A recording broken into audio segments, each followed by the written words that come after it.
Bonjour et bienvenue sur 12 points, le podcast qui décrypte l'Eurovision. En attendant la saison 2 qui commencera en septembre, on ne pouvait pas vous laisser comme ça. Alors on a pris la décision de diffuser chaque mardi le billet hurleuse de Vincent. Et on commence tout de suite avec le tout premier billet. Bonne écoute.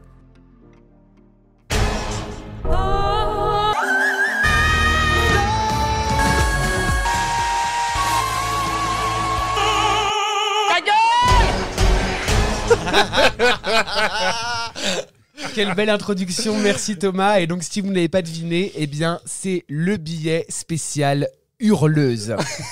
Alors une hurleuse, qu'est-ce que c'est ? Elles sont nombreuses à l'Eurovision. Qu'est-ce que c'est ? C'est ce que j'appelle affectueusement une femme, ou un homme d'ailleurs, qui par définition hurle, bugle, crie, envoie du pâté quand il ou elle chante. Alors... ça peut être fait plus ou moins joliment, plus ou moins avec de l'intelligence. Et d'ailleurs, je parlerai beaucoup dans cette chronique et en général de gens qui chantent bête, à savoir qui ont une utilisation non émotionnelle de leur voix, qui vont crier pour crier, alors qu'ils seraient peut-être plus sensibles et sensés de se timorer à ce moment-là.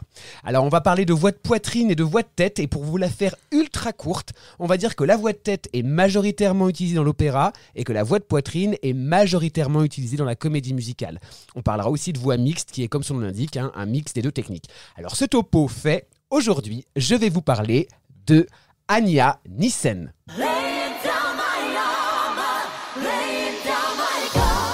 Mais alors Vincent, d'où vient cette Anja Nissen ? Eh bien Anja est une chanteuse dano-australienne née en 1995 en Australie. Alors pourquoi ce métissage ? C'est surtout parce que ses parents sont d'origine danoise et qu'ils ont migré en Australie quand ils étaient adolescents, d'où la double nationalité. Alors Anja, elle participe déjà très jeune à des concours de chant, elle finit même demi-finaliste de la saison 2 de Australia Got Talent en 2008. Quand même. Ah oui, quand même. Et elle a donc 19 ans quand elle participe et gagne The Voice Australie en 2014 dans l'équipe de will.i.am. C'est le rappeur des Black Eyed Peas, pour ceux qui ne savent pas. Tellement has-been. Toutes ces performances, elles sont toujours un peu teintées de tout ce qui fait une bonne hurleuse, à savoir hurler une note et très longtemps en poitrinant. Voilà. Alors, forte de son expérience télévisuelle, elle sort un premier single en collaboration avec will.i.am qui s'appelle I'm So Excited, pour lequel je ne suis pas du tout excité, d'ailleurs, et d'ailleurs personne, parce qu'il reçoit un accueil assez mitigé. Et après, écoute, oui, en effet, ça révolutionne pas le genre, des Black Eyed Peas ou de David Guetta. On colle une hurleuse sur de la musique électro-techno-dance avec des synthés partout. On n'est pas sûr. Et alors à ce moment-là, elle se dit... je vais peut-être me mettre à écrire mes propres textes dans l'optique de sortir un EP. Oui, alors, j'étais là quand elle l'a dit, c'est pour ça que je fais exactement la même voix. Et c'est ce qu'elle va faire du coup, à écrire tout ça entre Los Angeles et le Danemark. Mais dans sa tête, il y a un autre projet qui mûrit, c'est celui de représenter le Danemark à l'Eurovision. Alors elle participe au concours Dansk Melodi Grand Prix en 2016, je le fais avec l'accent bien sûr.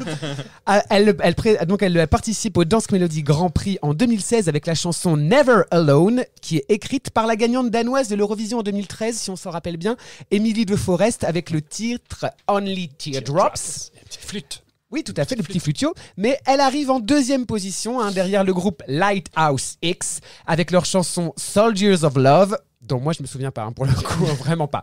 Et alors, elle persiste et signe en gagnant le Dance Melody Grand Prix en 2017, avec une chanson qu'elle coécrit et qui s'appelle Where I Am.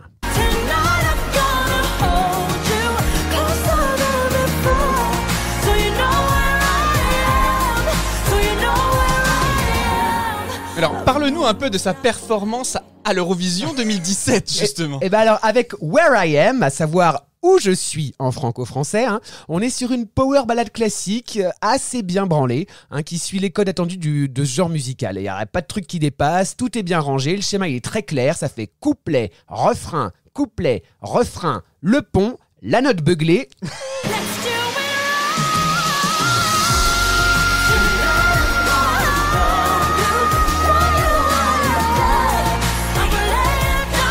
Oui, alors elle monte jusqu'au fa en poitrine, c'est pas rien quand même. Et on finit tranquille par un refrain avec des vibes dans tous les sens sur Where I Am, Where I Am, Where I Am. Oui, bon, à force de bleu comme ça, on sait bien où tu es.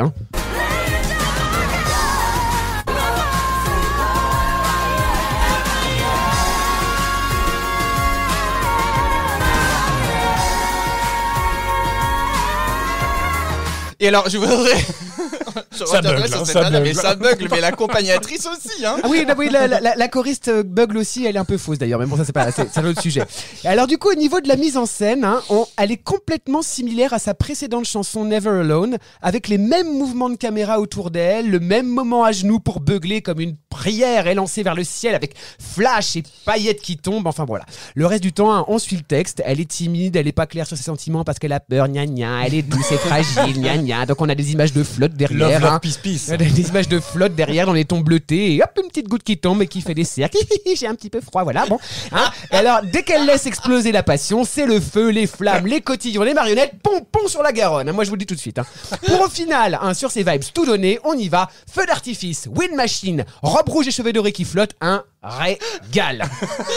Ce soir-là, elle passe en 10e position et finit 20e sur 26 avec 77 points. C'est pas cool. Alors, pour le coup, moi j'ai une totale incompréhension de ce classement parce que c'est une bonne chanson, c'est une bonne chanteuse avec une bonne mise en scène. Alors certes, c'est pas très novateur, mais quand c'est bien exécuté, ben moi je dis oui. Mais alors, et depuis, qu'est-ce qu'elle a fait cette fameuse Anya qui est arrivée 20e? Eh ben depuis, elle a bien sorti un EP en 2017 qui s'intitulait, je vous le donne en mille, Where I Am, hein, décidément, qui regroupe 6 chansons, dont Where I Am, et 6 chansons d'une pop assez mauvaise, avec des textes pas très bons, hein, rien de bien frétillant, dansant, mais enfin c'est pas bon quoi, enfin voilà.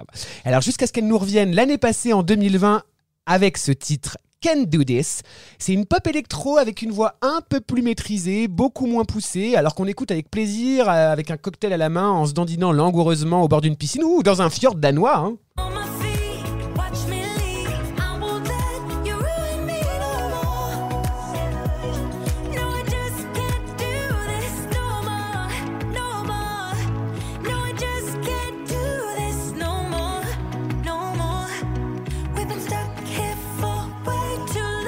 Donc on est sur une pop un peu plus douce, un peu plus suave, un peu plus moderne. Et puis alors pour l'encourager la petite, hein, je vais quand même lui dire une chose. Ma petite Anya, si tu continues à chanter comme ça, moi je saurai toujours où tu seras. Oh bravo! C'est beau! Magnifique, magnifique. Mais on aime finalement découvrir ces hurleuses malgré tout, parce que ce sont ces talents qui nous surprennent pendant ces émissions. Moi, c'est ma passion, c'est ma vraie. Tous les ans, je n'attends que ça, les hurleuses. C'est sa marotte. Il faut préciser quand même que Anya avait un petit air de ressemblance à Léa Seydoux. Non, alors ça c'est l'interprétation de Quentin, mais pas du tout, vraiment. Je vous invite à regarder.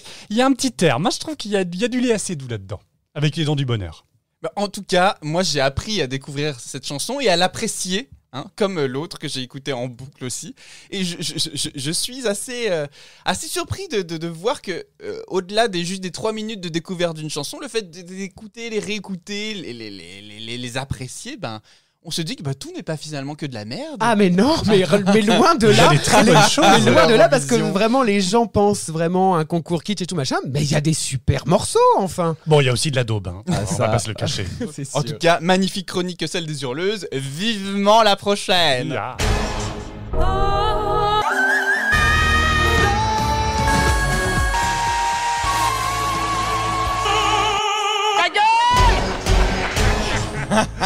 Le ta gueule final est magique. Vous venez d'écouter le tout premier billet hurleuse de Vincent, extrait de notre épisode sur les origines de l'Eurovision. Cet été, retrouvez 12 points chaque semaine, tous les mardis et tous les vendredis sur vos applis de podcast. En attendant, on compte sur vous pour nous mettre un maximum de commentaires et d'étoiles sur vos applis préférés. Merci et à très bientôt!